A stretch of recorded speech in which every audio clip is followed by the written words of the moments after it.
What's going on, all you gamers? Here we are back with some more Dungeons and Dragons Dark Alliance, and today I'm going to be showing you a really nice way, when you're a little bit further into the game, how to gear up, get yourself some really nice epics and legendary items. So if you want to get yourself some nice gear, then stay tuned, that's coming up next.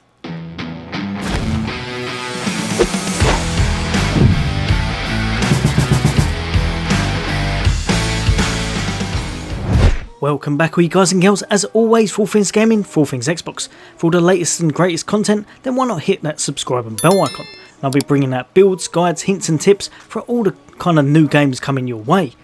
But for today, for Dungeons and Dragons, if you want to know how to kind of gear up when you're near endgame and get some nice loot, so you're trying to get yourself some epics and some legendaries, the best way I've found is to do this right here. So what you're going to want to do is go to the world map. Then you're going to go all the way down to here, the Goblin Shard. Click on that and go all the way over to the last one, the Goblin Tower. Click on that and go to the Ascended one, so the tier 6 or challenge level 6. Like I said, this is going to be an end game activity, but it is one that's not going to make you completely bored, and it's one of the easier ones. So you're going to click on that and then jump right over to the teleporter. Now, if you're strong enough and you've got a high enough level, you'll be able to do this solo. If you're not, I'd recommend jumping in with a group. 3 or 4 people will absolutely smash through this. Right, so what I'm going to do is, in the background, I'm going to show you a kind of complete Goblin Shard run, and I'm going to cut it so that you only need to know what you've got to actually do. So at the very start, what you're going to do is run all the way through, and you don't have to hit any of the enemies. If you want to collect some of the crystals or get some of the loot, you very well can, but if you're just trying to get that gear, you may want to just run straight past everything.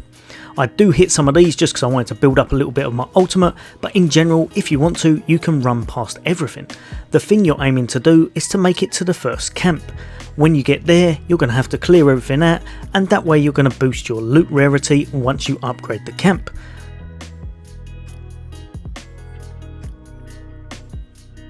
So we're coming up to the first one just about now. Once you hit here, basically clear all of the goblins out, and like I said, once you've done the last one, which hopefully should be very soon, we will have the spawn point come for the camp. Once you get that, you're just going to upgrade all of your loot. So just here you go to increase loot rarity. After that, you're going to make a short run and you're going to go on to the next camp spawn point.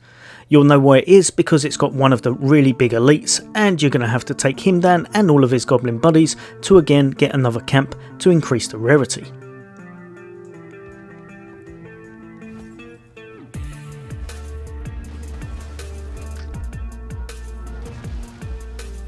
One quick tip for this guy is definitely use a potion of physical resist, just in case you're kind of getting hit too hard. That will really help. After that, once it's completed, again, like I said, make sure you pick the right option, the one on the right, increase loot rarity.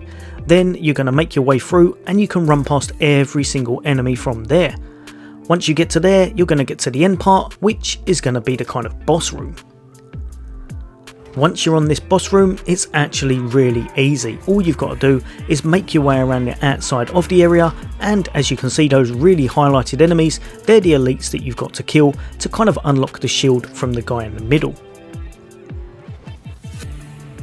So make your way around the complete of the outside. Once you've killed a few of them, it's either 4 or 5, I can't remember offhand at the moment, but kill all of the elites, and once you've done that, the shield in the middle will go down and you'll be able to take on the big boss guy.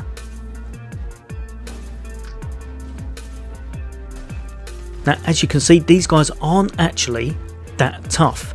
Again, most of them do the physical damage, so if you have a potion that's going to make sure your physical damage definitely doesn't take as much, you may want to make sure that you've got that on, because it lasts for quite some time, meaning that you can easily clear this.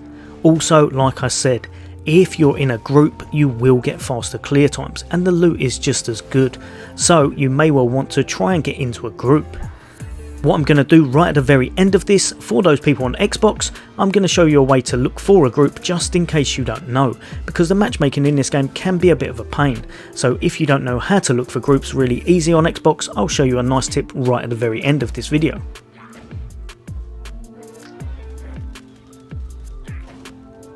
Now that's most of them done. We're coming up to the second to last one, I believe, just here. So we're going to take this guy down.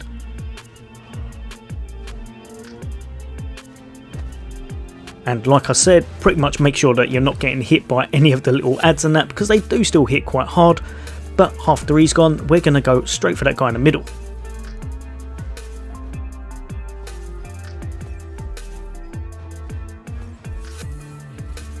Yeah, if he dies. Any second now. There we go.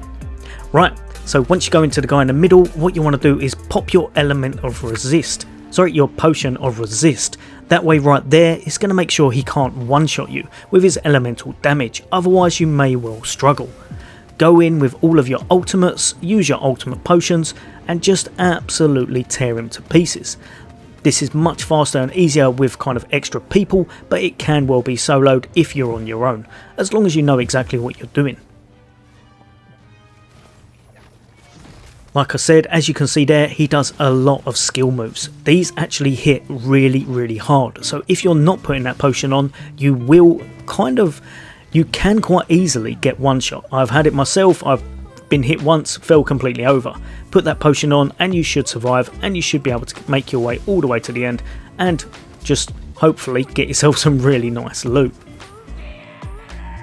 So as you can see, that's been completed, and now it's going to give us our drops. Now this one, I must admit, I was very fortunate on this one. It doesn't always pay out this much, not by a long shot, but I was lucky enough to get 3 legendaries. On sometimes you'll get some nice epics, sometimes you may get one, sometimes you'll get none. It is still RNG because the whole game is based on RNG. So don't think that every single time you're going to be getting 3 legendaries, because that definitely won't happen. But it is the most fun way, and it is the fastest way that I've found to get legendaries that's not quite as tedious as some of the other methods currently. Now, like I said, if you don't know this one, this is just a quick tip for some Xbox users, and that is go onto your Xbox dashboard by pressing the middle guide button, go down to the tile with Dark Alliance, and then you're going to go to the official club. From here, you're going to click on it, and you can go over to multiplayer, just up the top there. From here, you can either create a post, basically saying that you want a certain thing. Say for example you said looking for a Wolfgar or looking for a Dritz to do such and such mission. You can put that in there, and then hopefully you'll get a reply from that. Other than that, you can just go down and have a little look to see if there's anything that takes your liking to join someone else's game. This for myself personally makes it a lot easier to find games, more narrowed down to what you're actually looking for. This for myself seems to be the fastest and easiest way to get games that you want and to your liking. Right, you guys and girls, I hope that's helped a few of you out. As always, for all things gaming, for all things Xbox. Take care, I'll see you on the next day.